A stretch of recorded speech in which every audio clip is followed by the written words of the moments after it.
Today, President Trump takes heat on Twitter for suggesting the man shoved by Buffalo police may be an Antifa provocateur. Also, the World Health Organization says asymptomatic spread not possible. Okay, wait. Maybe it's a little bit possible. Okay, maybe not. Okay, we don't really know what the hell we're talking about. We've got a lot coming up today, and it starts right now.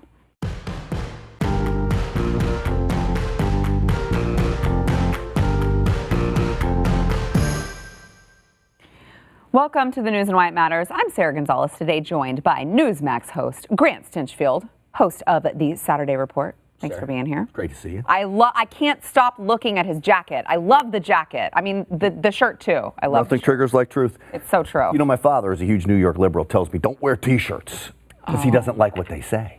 That's what it is. So you're satisfying both there. Be like, Dad, I'm wearing a jacket. And a T-shirt. And exactly. a T-shirt. Come at me now. I'll always win in the end. We've got Yaku Booyans, host of the Yaku Booyans Show. Happy to be here. Yeah, thanks for being here. And theblaze.com's Aaron Colin.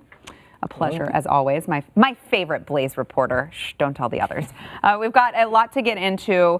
Let's talk Trump first. I know he is taking a lot of heat, criticism on Twitter because he just can't not tweet. He's got to insert himself into the conversation. Gentlemen, want to get your thoughts on this.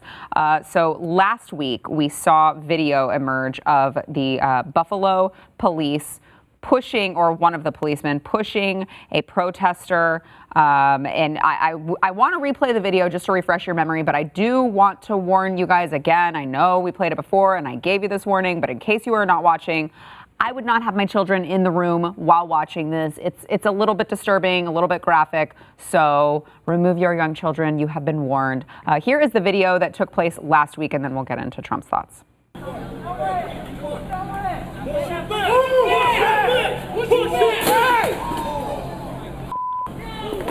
is bleeding! He's out of his ear! He's bleeding out of his ear! Get him out of here! He's bleeding out of his ear! Get him medic! What the f*** you walking up on me? I'm moving back! Get back away! Call the cops! Y'all know what this is! Back up! Get off the steps, let's go, get back! Get back! Get an ambulance for him. We have EMT on scene. Now, very disturbing scene there in Buffalo. The two officers that were involved in the incident pleaded not guilty to second-degree assault after that footage emerged. And President Trump today now questions the motives of the man who was pushed. He said Buffalo protester shoved by police could be Antifa provocateur. 75-year-old Martin Gugino was pushed away after appearing to scan police communications in order to black out the equipment. I watched. He fell harder than was pushed. Was aiming scanner. Could be a setup. Now, he, of course, was citing OAN on this particular tweet, which I don't believe is very clear. He doesn't really put anything in quotes. If you look at the tweet, he just kind of tags OANN. But not a good look, Grant, for Trump to just kind of throw himself into that particular incident, I think. What are your thoughts? So the story needs to be talked about. I'm not sure the president's the one that needs to bring it to attention. He could have had somebody else bring it to attention. But, you know, I just feel bad for everybody around. That old man, and I would tell people the number one thing you have to do in your life is to keep yourself safe. I don't care how young you are to how old you are. Your responsibility is to keep you and those around you safe. That old man had no business walking in front of police. They give him a shove. You know, whatever. He was... Tensions are high. Tensions are high. He falls over. Yeah. But you know where Sarah grounds me is because I'm like, he didn't even push him that hard. But you said, you got to get the guy help right away. Right. And which is true. I mean, I don't care if my partner is like, no, let's go. I'm like, no, this man is bleeding. He needs help. I need to do what I can to help him I was glad when you played that out. It looked like there were a lot of people there that were going to get him help at that point. They were calling on the radio. But the other question is, what's the story behind the story of President Trump's tweets? Yeah. Is that correct? Was the guy trying to block communications of police? It still doesn't mean that you got to get pushed over and have your head cracked open. But nothing is what it seems. Nothing is ever what it seems. The media wants to portray an old, feeble man bowled over by police, and he's the victim in all of this.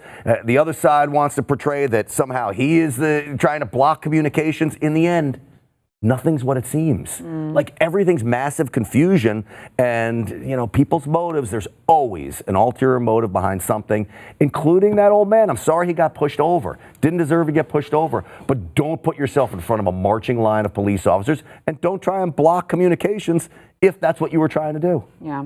Yaku, why wade into these waters if you're the president? Look, I agree with you 100%, but I do want to come from this angle. It's not worth it. It will take its natural course. We will all people will talk about it. It will be talked about. He doesn't have to. He doesn't. Pick the battles. I mean, there's so much going on at the moment. Take that energy, and a part of me, I'm sitting here processing as I'm watching it, and I'm wondering, and I don't know, this is just me, I'm wondering if tweeting is some sort of a stress relief. Probably.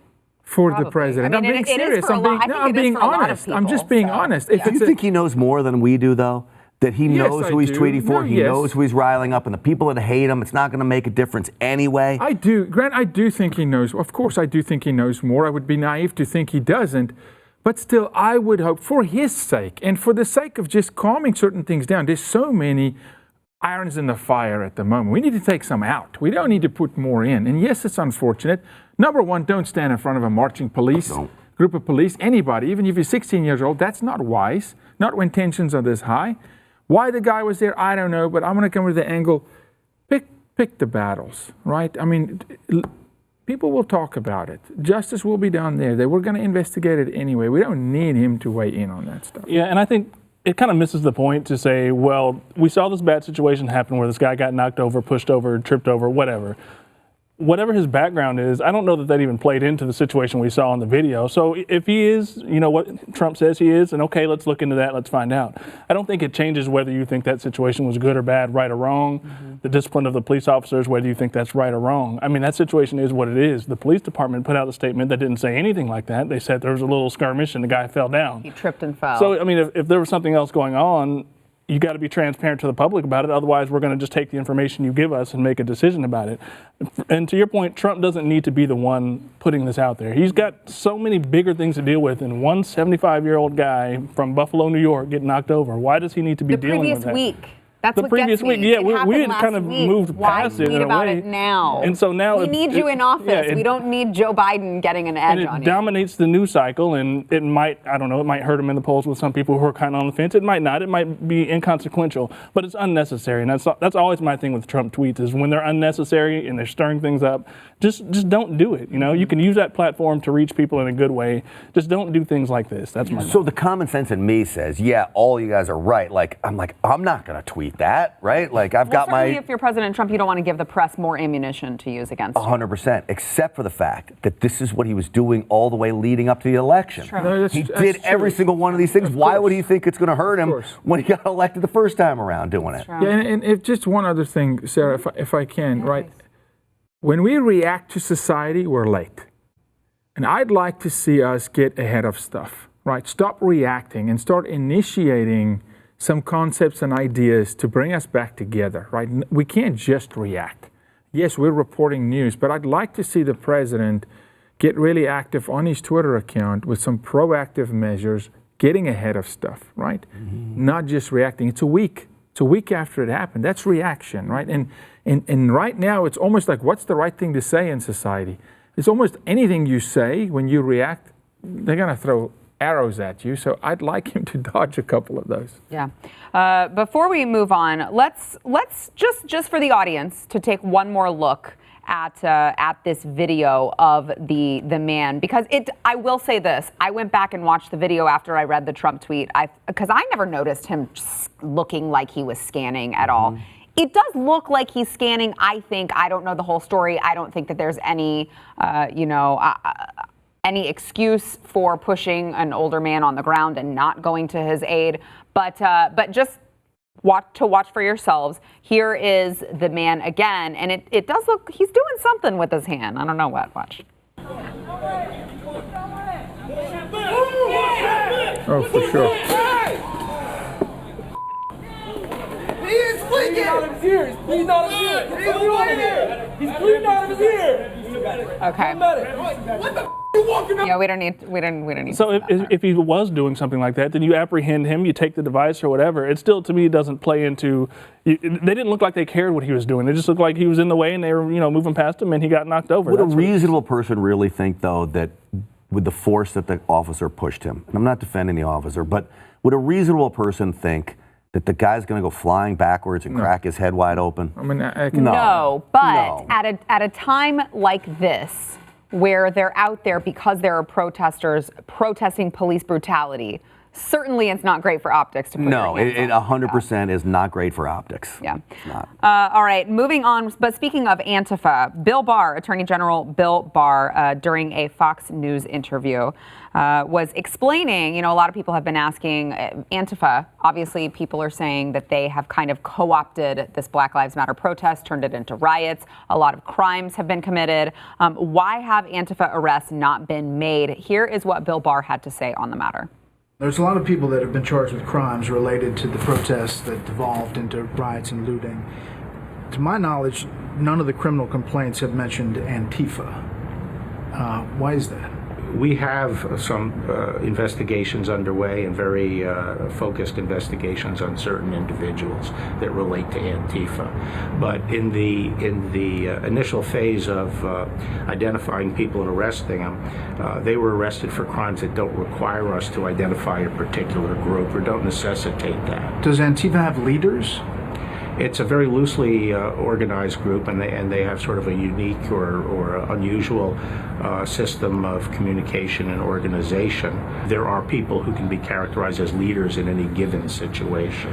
Are there people funding this effort, an organized effort that it goes beyond state-specific, funding the effort broadly, and are you going after those people? There appear to be sources of funding, and we are looking into the sources of funding. And there is clearly some, high degree of organization involved at some of these events, and coordinated tactics that we're seeing, and we're looking into that as well. And some of it relates to Antifa. Some of it relates to groups that act very much like Antifa.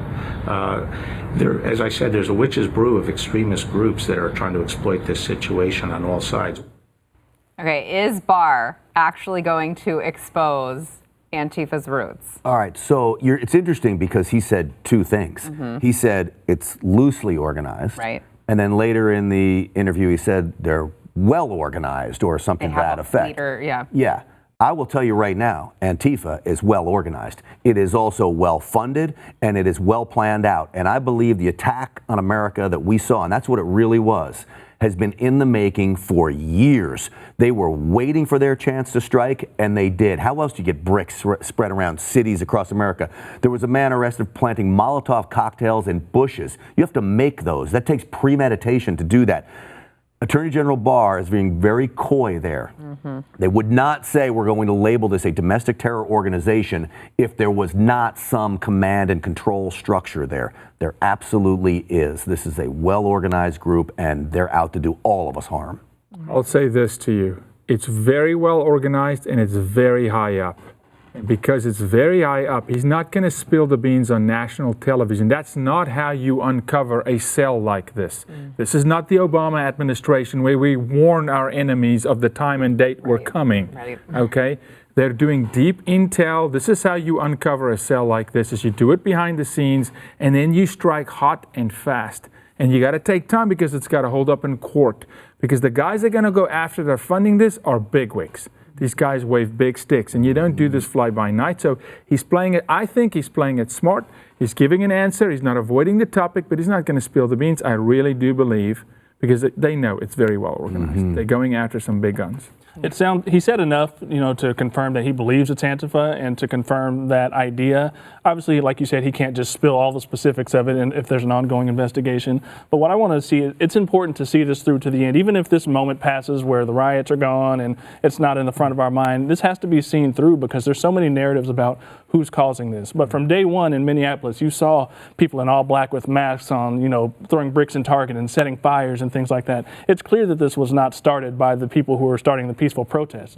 And so we do need to clarify who this was, because there's a narrative that it's right-wing extremists. There's a narrative that it's this and that. If it's Antifa, it needs to be very clearly identified, even if it takes longer than when this is in the top of our news cycle. Look, and Sarah, your viewers are very well educated, but just to be clear, what I believe is happening is that this is small groups of these chaos creators that go into these cities and they basically swat a bee's nest and get everyone to go hog wild. And so it's not that you see every single one of those people that are rioting, looting, and is Antifa. No. It's these small groups that go in, rile the masses up, and it starts to spread out of control. That's right.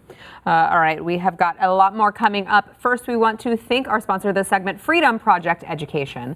So there are now over 40% of American families that are considering homeschooling this fall, including my family right here, depending on what they decide to do with all of this COVID-19 lockdown, situation. Are we going to have our kids walk one-way hallways, not eat lunch in the lunchroom? No.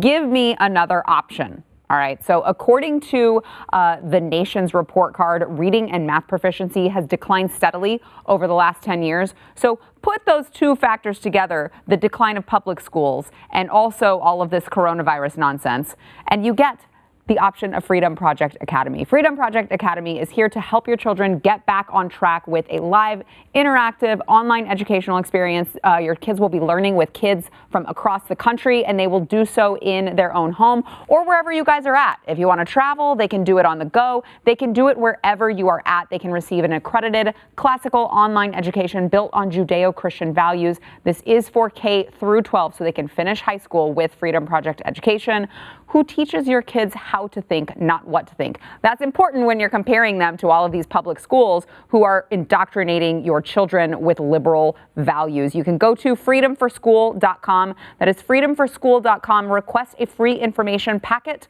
Open enrollment ends really soon, so you got to go there. Like I said, there are a lot of families right now who are considering homeschool.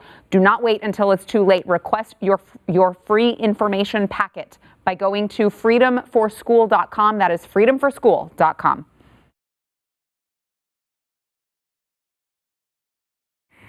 New York City police were caught on cell phone, apparently kicking some Hasidic Jewish children and their parents from a park in New York. As you can see, if you are watching on video, sorry for you who are watching or who are listening on audio, but you can see all of these children being booted from this park in New York City.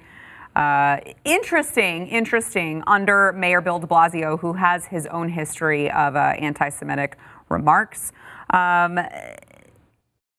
It strikes me, and Aaron, I want to get to you first because I know you covered this story on theblaze.com, so I want to get your input as well. But it's interesting coming from a mayor who also said just last week about the protests and the rioting and the looting. He was asked, how can you accept this in your streets while telling us that the coronavirus is so deadly that people can't go to church? Mm-hmm. He said, when you see an entire nation simultaneously grappling with an extraordinary crisis seated in 400 years of American racism, I'm sorry, that is not the same question as the understandably aggrieved store owner or the devout religious person who wants to go back to services. So supports the mass gatherings of protests, but kicks Jewish children out of the park. Yeah, and you can't even make the indoor-outdoor argument in this situation, because at first I thought, well, maybe he's saying indoor gatherings are more dangerous because being outside in the sunlight makes it less dangerous. But now you're kicking 3 or 4 people out of a park, while down the street probably there's going to be thousands of people meeting at the same time. He's not even trying to hide the hypocrisy. He's not even trying to hide the double standard. He's clearly targeting Jewish people. He's clearly targeting religion and religious gatherings. And he's clearly just going to play into the social justice thing and say, you know what, because racism, coronavirus does not matter. And people are just going with it. It's really spectacular to see the media just kind of do this because it's so blatant and it's so apparently life and death is what we've been told. And for them to switch on something that was ready to end our society just a few weeks ago and now just to allow it, it's pretty unbelievable to watch. Yeah, Yaku, so apparently racism, not good. Anti-Semitism, maybe, I don't know, according to Bill de Blasio, because this isn't the first time he has come under fire for comments that he's made with this whole coronavirus incident. I know we were talking off air about the tweets that he made at the end of April. that there was a large funeral in the middle of the pandemic. He said, when I heard, I went there myself to ensure that the crowd was dispersed, and what I saw will not be tolerated. Will not is in all caps there, people. Will not be tolerated so long as we are fighting the coronavirus. My message to the Jewish community and all communities is this simple. The time for warnings has passed. I've instructed the NYPD to proceed immediately to summons or even arrest those who gather in large groups. This is about stopping this disease and saving lives, period. Oh, wait. I guess that only applies to Jewish people. Wait. Number one, he's declared war on the Jews. He's anti-Semitic. And let's just remember, there was racism involved against the Jews. So Bill de Blasio, you picked the battle here. When will the Jews of New York wake up? Maybe the first week in November. Hopefully, the first week in November. This guy's not for you. He's got one narrative. Topple Trump. He doesn't care. I thought this is about the coronavirus, period. It's not about the coronavirus, period. It's about his agenda, period. Right? But he has declared war on the religious community in New York. Do you know that the Hasidic Jewish community, you know how peaceful they are?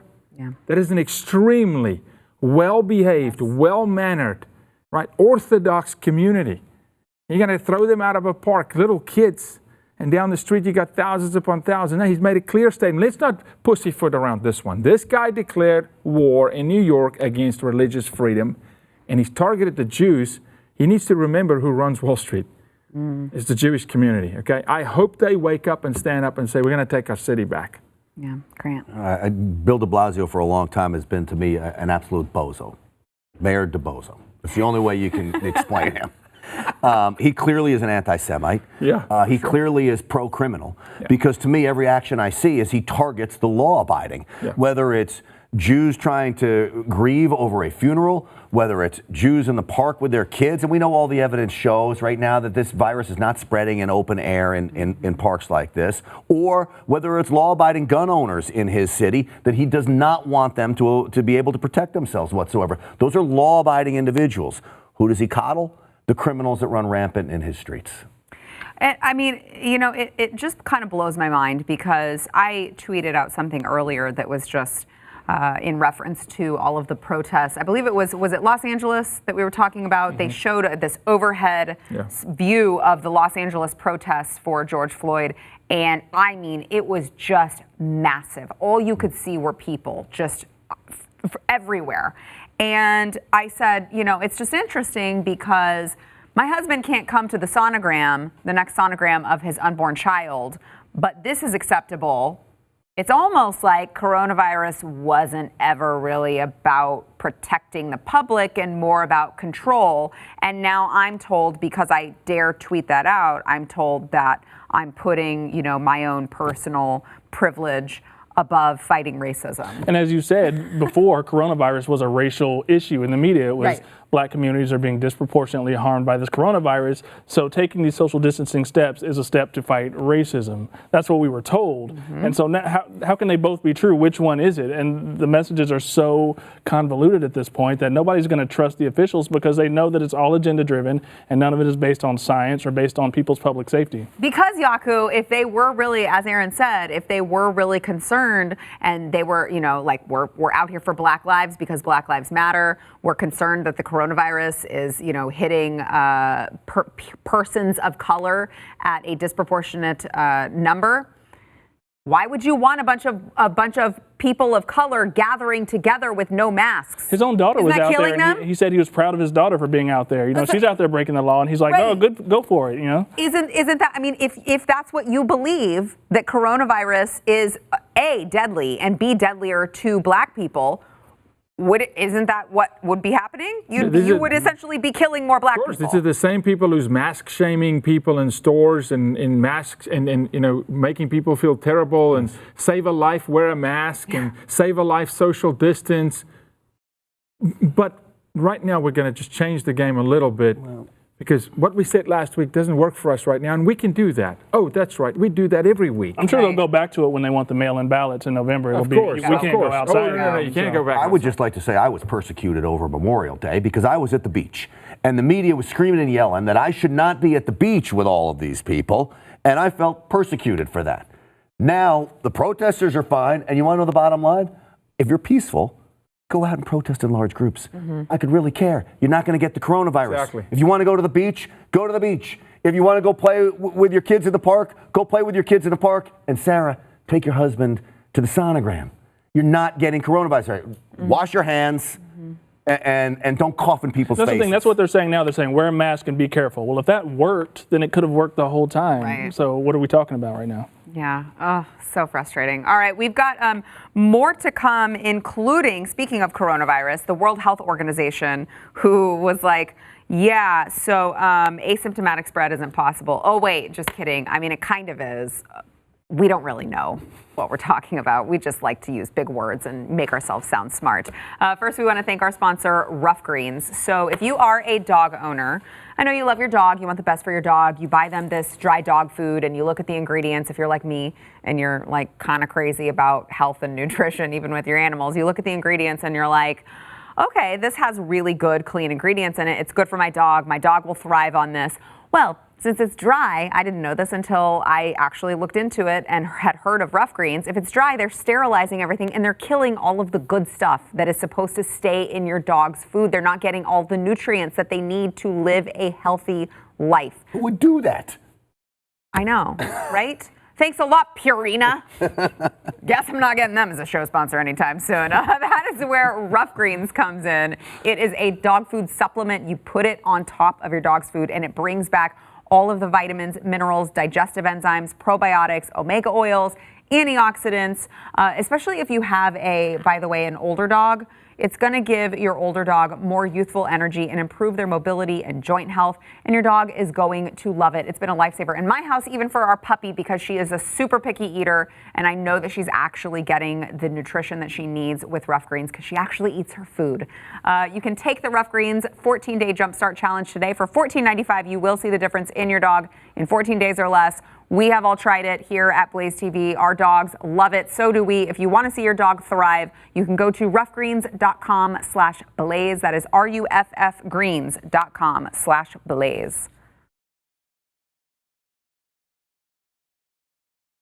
The World Health Organization is now walking back their claim that asymptomatic spread is not really possible with COVID. Now, when I say walking back their claim, their previous claim, what I mean by that is their previous claim from like less than 24 hours ago. Monday, the head of whose disease prevention or whatever, disease and zoonosis. Yes, she had a press conference. She has a fancy title. I like that word.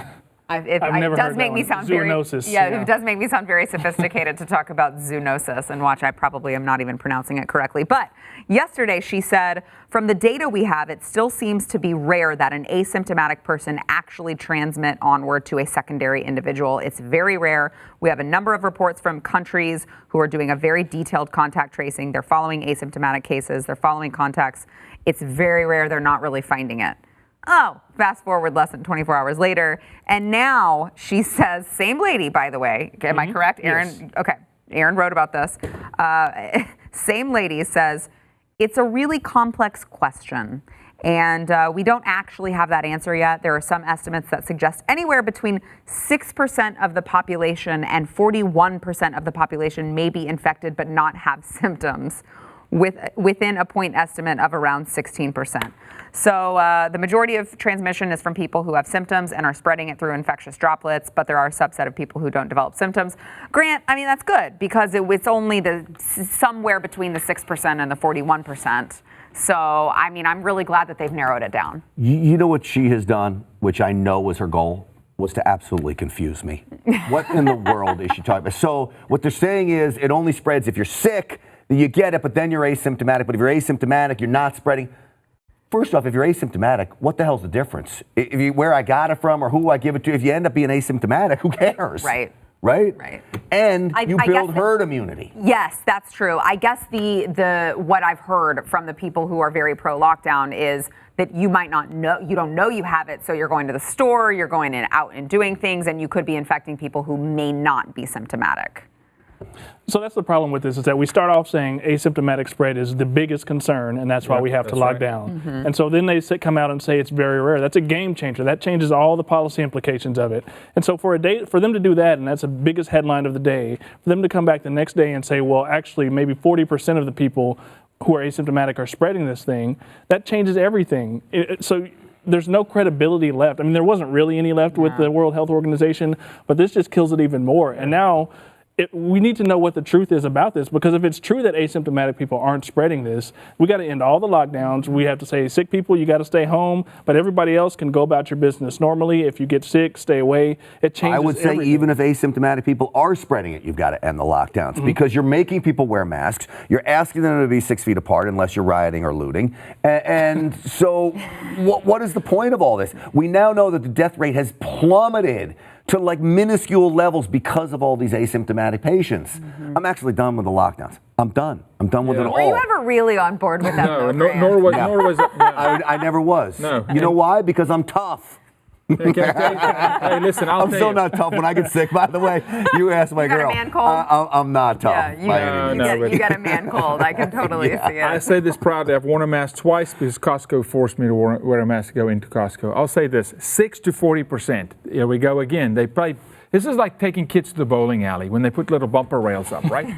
The World Health Organization needs bumper rails. They put these bumper rails. 6 to 41%. Just buffer it. That's a very politically correct way of saying something I would have said way different. Just buffer this, right? Come on. Now, remember, if it wasn't about the fear of asymptomatic spread, there wouldn't have been any lockdowns. We only had lockdowns because this was the mass killer, right? So what are we saying now? Are we actually going to walk this back all the way and go, you know what? We actually should never have had any lockdowns, which was my belief. Yeah. Okay. You take the sick people, the potential sick people, those who've been on repeated prescription medication for COPD and all these different kind of things, and you protect them, and you don't throw trillions of dollars into the system. You focus on those who actually were at high risk, right? Whoever did this, you have to fire people for a mistake of this magnitude, right? But I doubt that you're going to see any changes within that organization, which just speaks to the lack of credibility.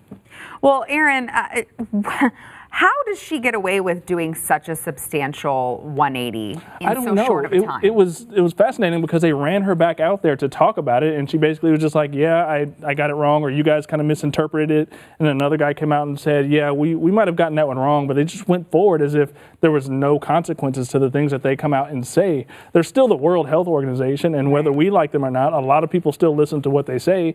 And there's a lot of people who probably heard the first thing and didn't hear the second thing. And so now there's misinformation and more disagreement and more division about what we're supposed to do with this virus. Look at the Lancet and hydrochloroquine. Yes. Right? They had to pull back the study that the media went crazy that hydrochloroquine was going to kill all these people. And now they say, oh, wait a second, the evidence we used, we got to throw it all out.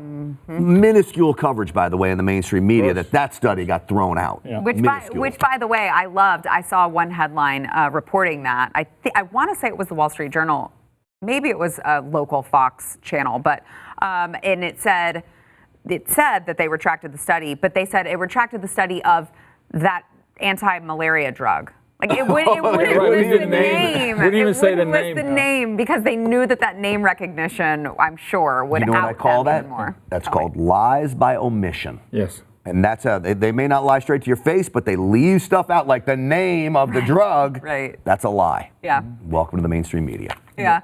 I also find it interesting, Yaku, that this virus is so sophisticated that it knows not to infect you if you're out doing a very noble thing. It's like predictive. rioting. No, it's predictive. It's got AI. Crazy? This thing has AI. We need to talk to Elon, actually. Musk. And say, Elon, what does the virus know that we don't know? Because the virus can detect whether you have an Antifa mask on or not. And if you're here for actually legal protest or not legal, I mean, come on. Do Antifa masks, do they stop the virus? This is the biggest joke in human history. It's a farce. End the lockdowns. Go back to work, people. Amen, brother. Go back to normal.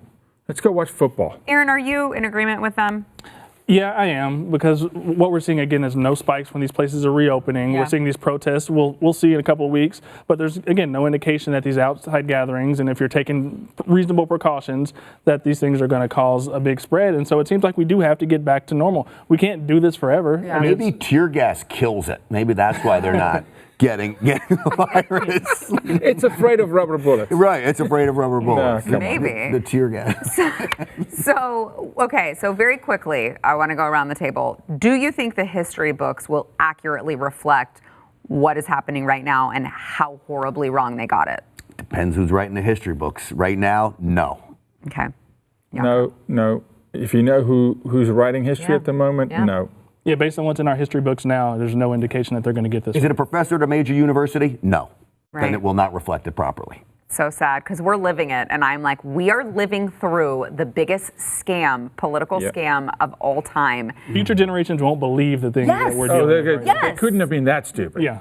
Yes. That's what they say. Can I And we just walked say, right into it, please. nothing triggers like truth. Do you know how much they will be triggered by that conversation, right? That short little conversation right there. The biggest, what do you say, the biggest political scam in history? Yes. It's on tape. They can watch it. They can watch the news and why it matters in 2065, and they can Which learn about obviously we know they will be doing. Of course. It's your show. Greatest show of all time. All right, back in a minute.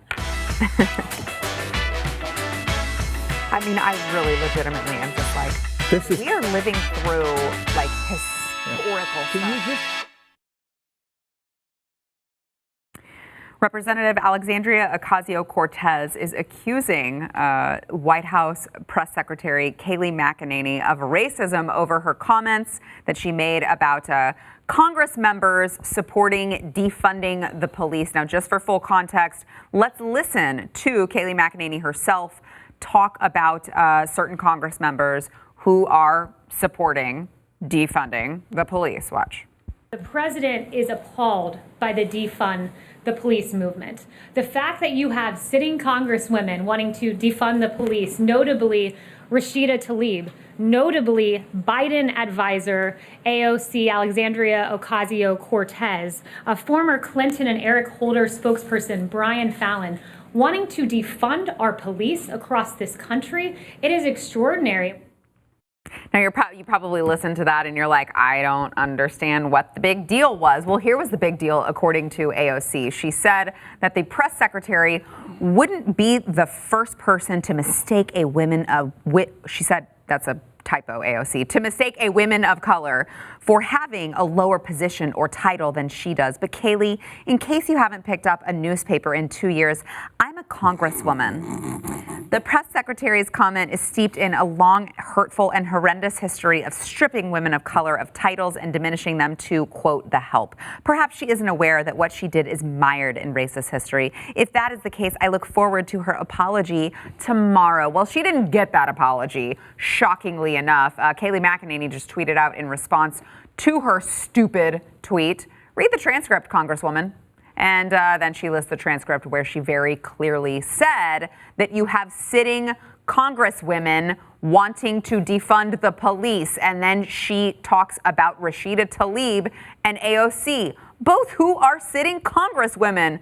Makes total sense to me, Grant. What am I missing? Well, I think Kayleigh used the plural of congresswomen correctly there, and AOC did not in her tweet. So really, that's the end of the conversation as far as I'm concerned. That's the discrepancy there. Can you say reach? Can you say reach here? This is AOC reaching just for attention because she's not been in the news cycle for a minute. She's got to. And Tlaib, if you understand where they come from and what they stand for and why Minneapolis is burning, okay? Ilhan Omar territory and that group, that posse, right? Come on, that's a reach. She's just reaching. This is the kind of thing to where when you talk about like race issues, when people do stuff like this, stupid stuff that has nothing to do with race, that's why when you have a real conversation that you need to have, you can't have the conversation because you've got people looking at tweets and saying because you were called a Biden advisor, which by the way is not an insult, being an advisor to the Democratic nominee for president. I would consider that an insult. Well, it shouldn't be to her, right? It shouldn't be to her. But there's no reason to even take it that way. And you're right, it's a huge reach. It doesn't make any sense to go there. And she hasn't learned. She did this with when somebody said the word human capital stock, and she was like, "This is a racist thing," or "This is this goes back to devaluing people in slavery." So she does want this me thing to change?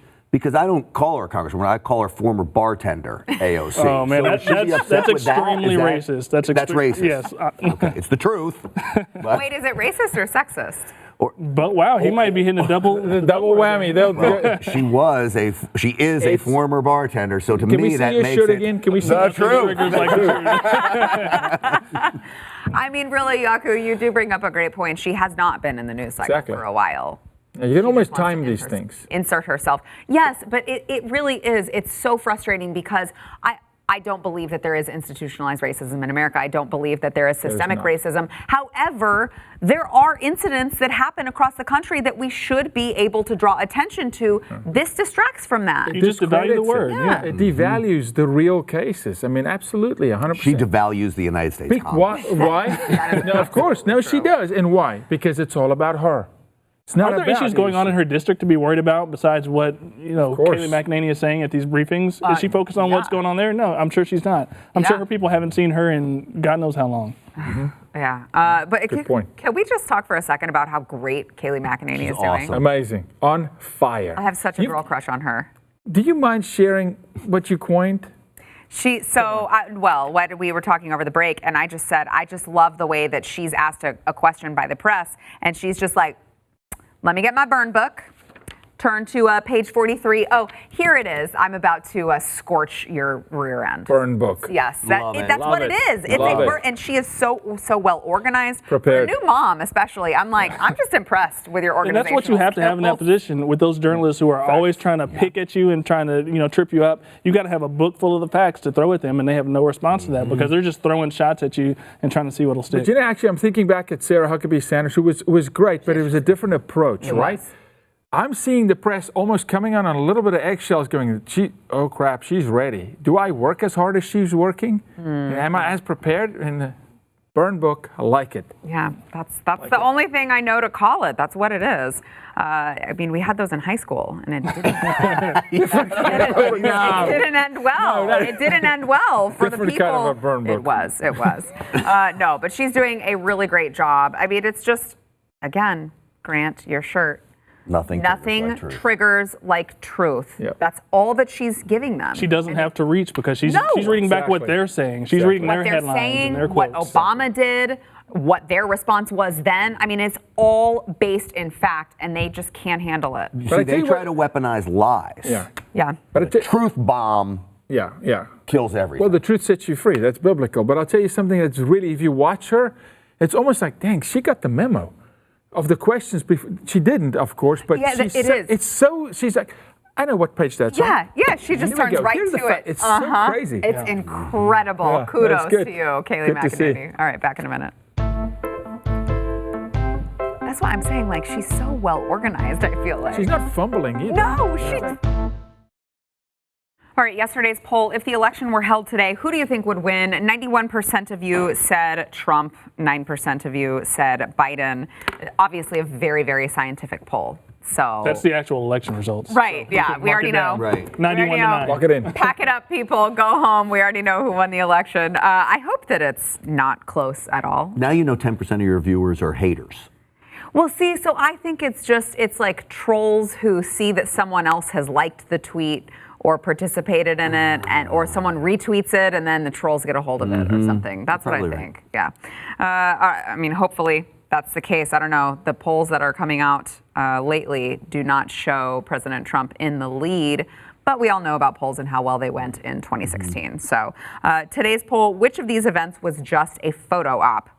Trump holding up the Bible, Pelosi and Democrats kneeling, or both? I mean, you got to say both, right? Yeah. Which, by the way, photo ops are allowed in politics. There's nothing wrong with photo ops. Right. I mean, you're making a point, does that. and a picture's worth 1,000 words. Yeah.